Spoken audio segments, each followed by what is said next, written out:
I never thought I'd be that person who will be tracking ovulation, crying over negative tests, and taking hormone pills back to back. But here I am. Before I begin, I just want to say this is a very personal story. I'll be talking about infertility, loss, and what this journey has looked like behind the scenes. Sharing it isn't easy. It brings up a lot of emotions for me. If you know me personally and feel like this might be too much to hear, that's completely okay. But if you choose to stay, thank you, truly. It means more than I can say. Today, I want to talk about infertility.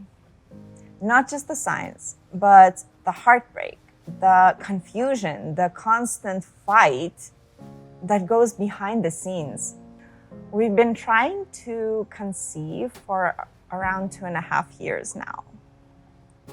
For many years, our focus was career growth, and as well as we moved in different countries, trying to settle down. I was either on a pill or hormonal patches to avoid the pregnancy. But once we both felt ready, we decided to try.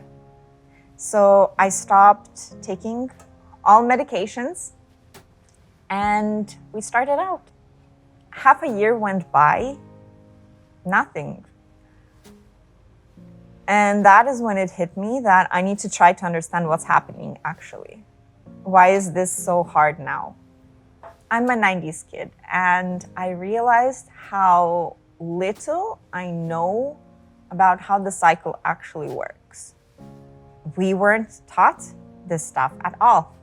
I was using OPKs, tracking my ovulation, kind of tracking in my own kind of way, but in reality, it was just a bit more guessing. And that is when I actually started to dig into fertility overall. How hormones rise and fall, how timing works, all of it. After a year of trying, my doctor started me on Letrozole. First it was 2.5 milligrams, then it was 5 milligrams. And finally, early 2024, we got the 2 lines. We were over the moon because this was a very long-awaited pregnancy. Because I was 38 and had some prior health issues, the doctor told me to come like every 2 weeks. So we had our first confirmation that I'm pregnant. It was around 5 weeks time, where they took the blood work, even did like a slight ultrasound, but she couldn't see anything there. And she said to come at 6 weeks. So we came at 6 weeks and we saw our baby, and she managed to find the heartbeat. Everything was good. The baby was growing the size correctly. Everything was great. And then she said to come in 2 weeks time. So that would make it 8 weeks. At 8 weeks, everything was still looking good. Labs came in, they were fine, and we were told we're good and we can, these labs were good and we can have the next appointment closer to the end of first trimester. And they scheduled us at 11 weeks for the full main scan that they do. That was at 11 weeks scheduled. At 8 weeks, that was the last time I heard my baby's heartbeat.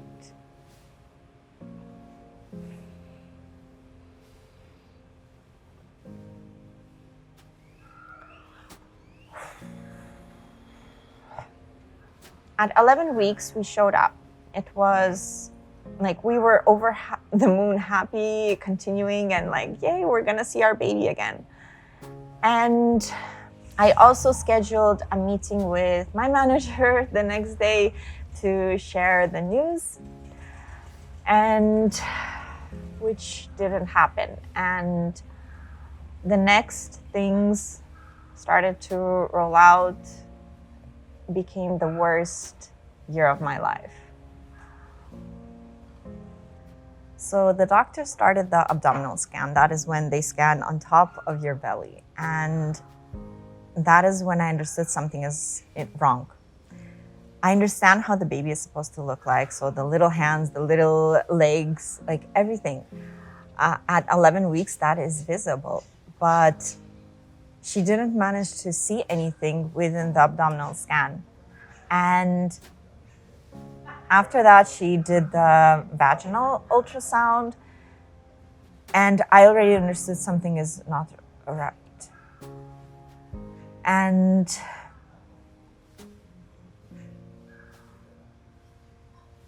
I ask her what's happening. She's silent. I think they just, from doctor's perspective, they can't share anything until they confirm what they see. And I told my husband that something's wrong, and my husband drops his phone even. And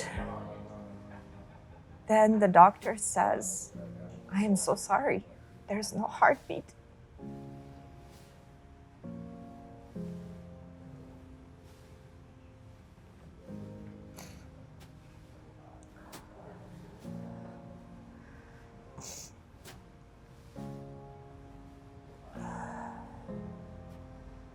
Even after 1.5 years recording this,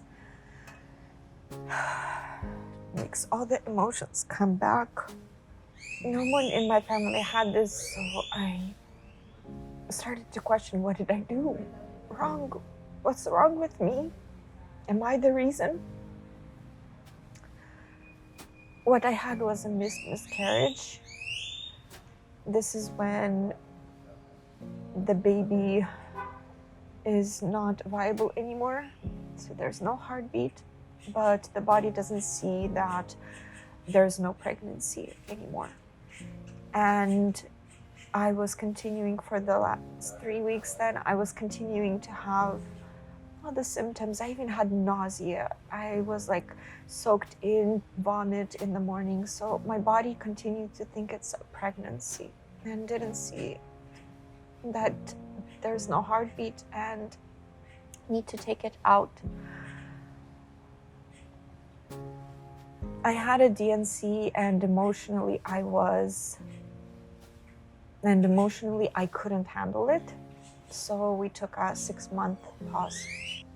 Eventually we moved to Mexico, and here we decided to start from a clean slate.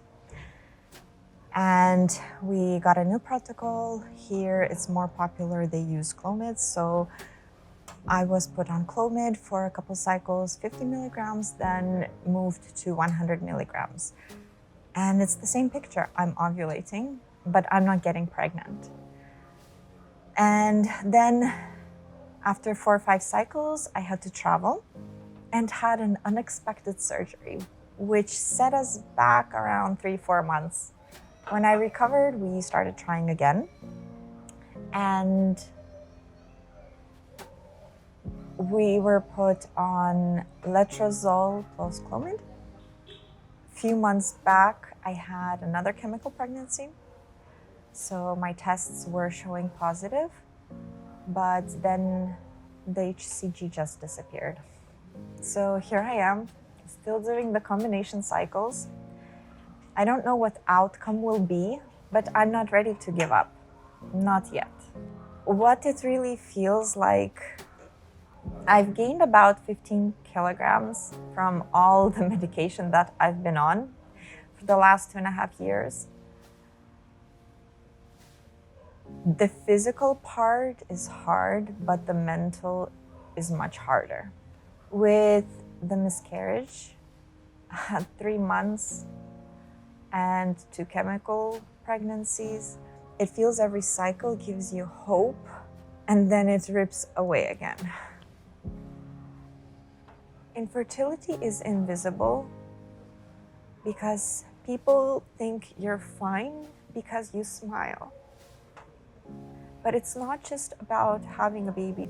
It's about how much of yourself you lose to become a mother. Lately, I've been trying to shift my focus a bit. I've been focusing on walking. I've been focusing on myself, relaxing time, going to the beach, to the pool, and as well, gym. Gym kind of makes me take away that stress inside of me. So that helps as well. I still hope, but I also need time for myself too. If you're going through this, I see you. You're not alone in this journey. I hope you stay soft and strong. And if you're just here listening, thank you. That means more than you know. If you're still here, thank you for watching and for letting me share something so close to my heart.